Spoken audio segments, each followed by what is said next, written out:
7:30. Let's call the meeting to order. First of all, let's do roll call.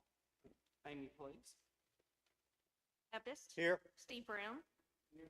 Allison Birch. Bill Eldridge. Here. Elgin Hamner. Here. Luke Moody. Here. Greg Shipp. Okay, we have a quorum, so let's move on now to the FOIA complaint statement. I'll read it here. I affirm that I have not engaged in any prohibited discussion, deliberation, or polling regarding any item on this meeting's agenda outside of properly noticed and open meeting in compliance with Arkansas Freedom of Information Act as amended by Act 505 of 2025. So Amy, if you can call the roll on that, please. Frank Baptist. Yes. Steve Brown. Yes. Allison Birch. Bill Eldridge. Yes. Elgin Hamner. Yes. Luke Moody. Yes. Greg Shipp. Yes. Okay. So let's move on then to the minutes from the April meeting. Second. Motion second, all in favor? Motion is approved. So we can move on now to our financial reports from Mandy and Jordan. Andy? Yes, you'll go to your first page, which is the bank account balances page. You will see that the A&P Collections General Account, the statement at the end of April was $12,350.96. The next couple of counts are the A&P Project Checking, large and small. Large ended the month with $234,213.51. A&P Small ended the month with $963,836.84.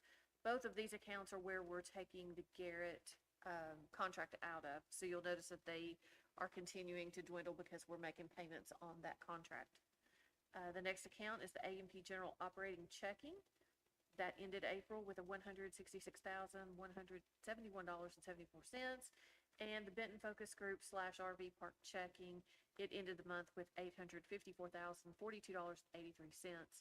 The next pay request will probably come out of either the Focus Group Checking or the A&P Small Checking, just to be able to continue to make the account. Again, that's the way the contract was scheduled, was that we would get those monies out of those three accounts first.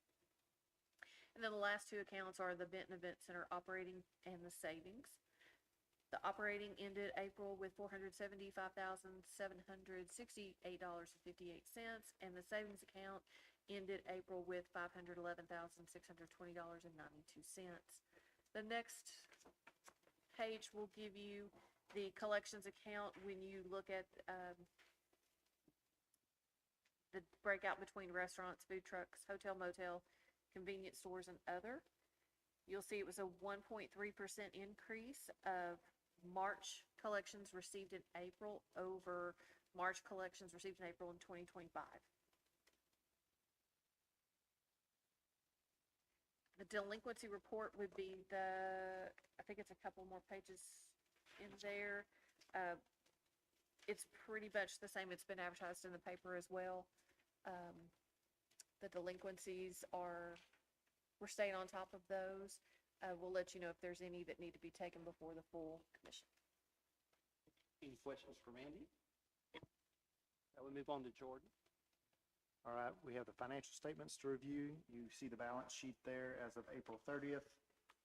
The four accounts I reconciled, they total $2,005,195.51. And then we owe sales tax and mixed drink tax to DFA in the city of Benton totaling $574.99. You turn to the next page, you'll find the P&L for the month of April for the A&P Commission. You see total revenue of $18,424.56, expenses of $16,283.26 for a net income of $2,141.30. That's roughly $2,800 ahead of budget through the 4 months ending April, or for the month of April. And looking at the 4 months through April, you'll turn the next page and find the A&P's P&L for that 4-month period. Total revenue of $72,730.91. Operating expenses of $62,299.41 for net ordinary income of $10,431.50. And then we made a payment of the prior year unused funding to an account that totaled $14,820.04. So technically, the net income for the 4 months is $4,388.54, a net loss, excuse me, of $4,388.54. If we just go back up to the net operating income, or what the report calls net ordinary income, we're ahead by roughly $13,000 before that prior year unused funding was transferred. So that's for the A&P Commission on its own, and then you look to the next page, you'll find the Event Center's P&L for the month of April. Total revenue of $43,434.32. Expenses of $42,996.85 for a monthly net income of $437.47. That's roughly $11,000 better than anticipated. And then the checking account transferred to the savings account, $10,000. You turn to the next page, you'll see the 4 months ending April 30th for the Event Center. Total revenue for those 4 months, $193,639.35. Total expenses of $168,999.54 for a net operating income of $24,639.81. It's roughly $7,400 ahead of budget. And then the capital expenditures, which was the lighting control system to date, paid out $66,992.47 for that expenditure. So a net loss of $42,352.66. And the checking account has moved 4 installments of $10,000 over to the savings account through April. And finally, the focus group / RV park account, it received $12,282.23 for the month, roughly $1,200 more than anticipated. And that's the interest is where that difference lies. And then the next page and last page of my report is the 4 months for the focus group / RV park checking. It's received $48,926.31 to date versus a budget of $44,000. And again, that entire difference is because of the interest income. That rate stays higher than we anticipated so far.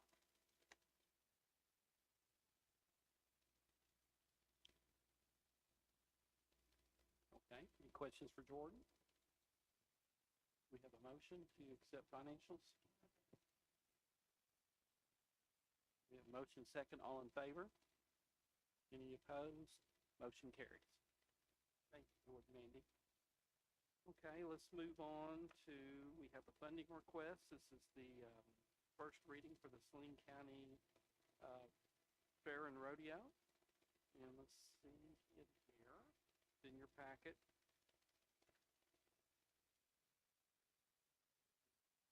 Would you like to speak on the request?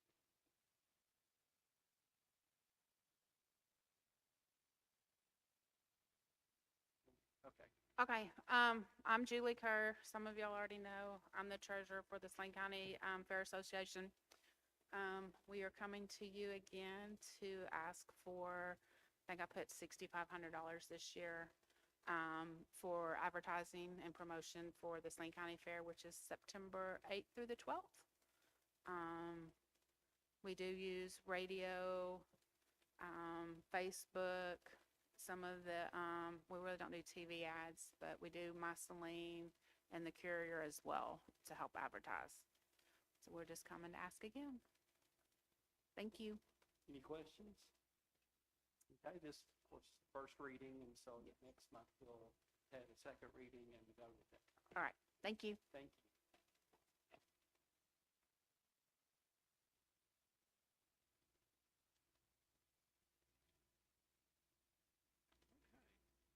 So the next report is the Benton Event Center with Nikki.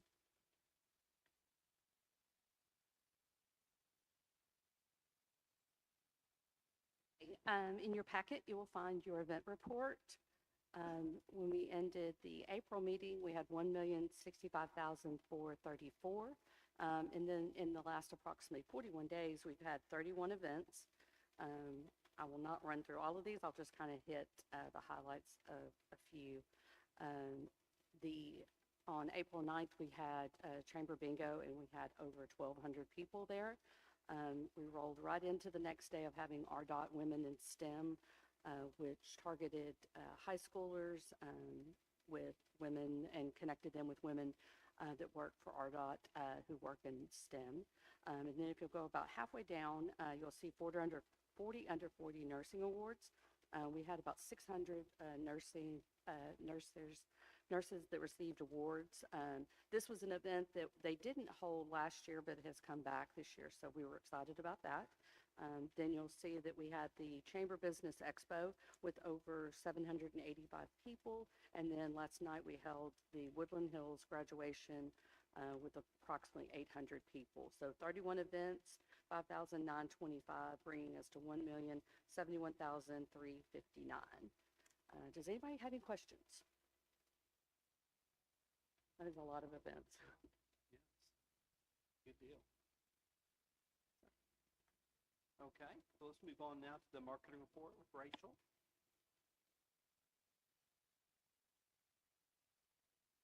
All right, in your packet, you'll see the marketing report for today. So the biggest thing that we have coming up that I've been telling you guys about is Benton Restaurant Week. So that is set to go June 14th through 20th. We have 36 restaurants signed up now, so that's great. I would love to get to 40. That would be over half, almost half of our restaurants in the city of Benton. So that would be wonderful, I think, for a first time event. I have got the Mighty Rib, Kevin. He's going to come and be here for that. I talked to him. He is kind of a food influencer, blogger. He's really kind of goes all over the state, but he's mainly in the Little Rock area, so he'll be here for that. So I'm kind of working with other food influencer type people to come and be here for that and to visit some of our Benton spots. We have yard signs that are going to go up May 29th and 30th, kind of all around Saline County and the surrounding counties. We decided not to go into Little Rock with the yard signs. We kind of wanted to hit all around Saline County in this area. We have table tents that will go on all the tables and kind of at the cashiers in our restaurants. Those will go out the week before Restaurant Week. And then we have the participant door stickers that are going to go on the doors. So those will go out June 13th. So everything's lined up for that. We're excited. We'll be doing a big social media push kind of the next 2 weeks leading up to it. So you'll see a lot of stuff rolling out the next 2 weeks on that. And then let's see, we did start filming our Discover Benton video. We're planning on filming at the Saline River in the morning, so we'll see how the weather holds out for that and holds out for us for Third Thursday. So hopefully, hopefully all things will be good to go for that. But our social media continues to grow. We're doing a lot of things there. I shared, things to do over Memorial Day weekend with that coming up, things to do at the parks, things to do in town. Let's see. Oh, and then I did share the Buc-ee's opening date of August 17th. I don't know if y'all saw, but that one really took off. People are very excited. It got a big reach. I think it reached almost over 200,000 people, which is great for our page. So, yeah, and we got a lot of followers from that. So it's exciting. Yeah. Any questions for me? All right. Okay. Thank you. Thank you, Rachel. In Rachel, the development of the 114 property, not a whole lot really announced on that. Dirt work is continuing. We are waiting on a CLOMAR from FEMA in order to complete all the, so we're sort of at a standstill right now on that, but that's coming pretty soon. But the big news, as Rachel said, Buc-ee's is opening on August 17th. So that evidently is a big deal. People from all over the country come to these things.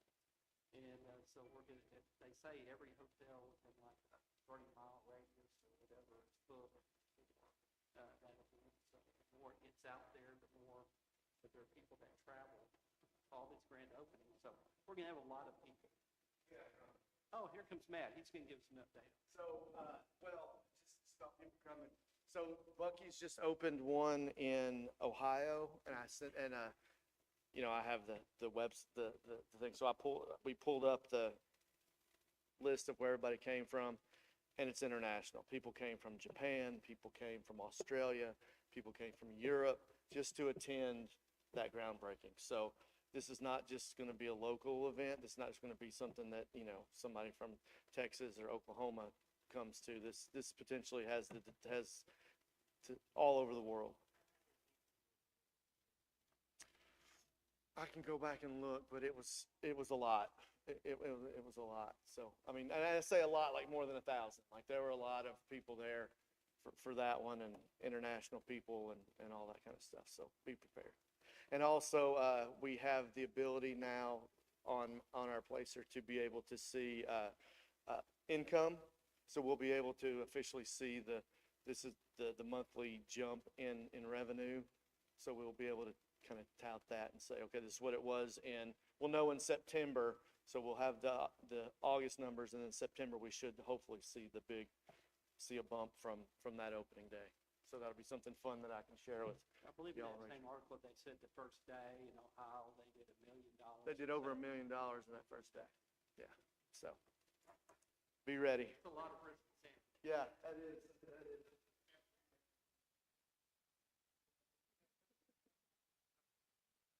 Well, I know it's been how long has this project been going on? It's been multiple, 2 years.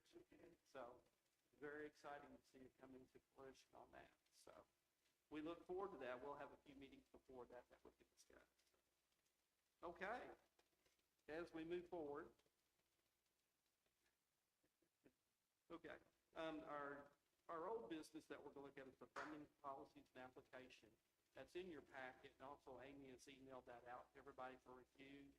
And once again, we're not ready to take a vote on this, but we just need to either schedule another workshop to really kind of finalize this. This is, of course, the plan is for this to go into effect in January.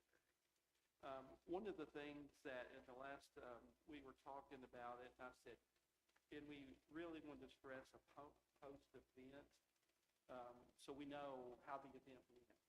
So if an organization is going to receive funding from A&P, we're going to have them complete a post-event program report with standardized form. And this will help us know how effective, our contribution to advertising promotion of the event, how the event did in the city. And this will also help in extra years, the years down the road that we look at, as we determine the effectiveness of our money that we're giving to these events. We want all of our events to be successful and to grow each year. That's our main goal that we want on that. And in the funding policy, as Amy is in the year, they marked out a lot of things that we brought up in the workshop. And so once again, this is just a draft. Please review it, and would everybody like to have another workshop finalize this? Okay. Yes. Amy and the group have done a lot of work on this, so we're very appreciative of that. So Amy, if you want to, I don't think we need a motion to set up a workshop. Steve, do we need if you want to just schedule a workshop and publicize it, and see when everybody can get together to do that. So, okay. Sure.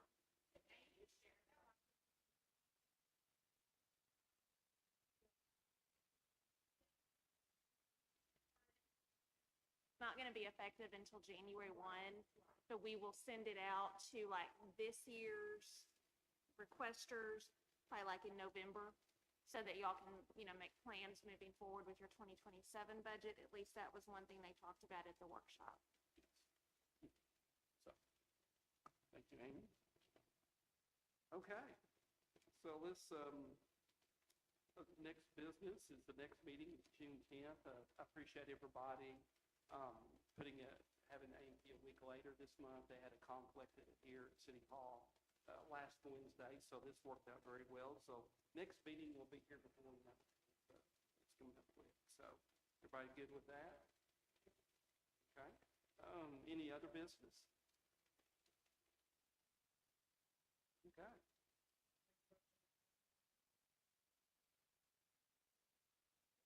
Okay. All in favor of adjourning? Motion carries. We are adjourned. Thank you.